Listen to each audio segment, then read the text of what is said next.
మహబూబాబాద్ జిల్లా కురవి మండలం ముదుగులగూడెంలో బీఆర్ఎస్ ఎన్నికల ప్రచారంలో డబ్బులు పంపిణీ చేస్తుండగా పోలీసులు పట్టుకున్నారు.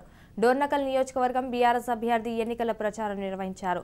అందులో భాగంగానే ముదుగులగూడెంలో ఇంటింటికి తిరిగి ఓట్లు అభ్యర్థించారు.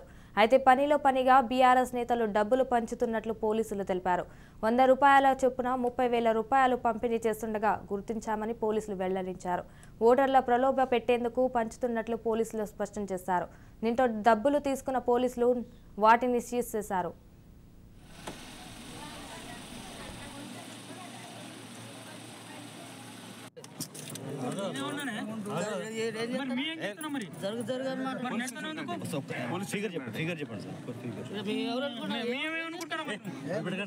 స్టేషన్ కి రండి సార్.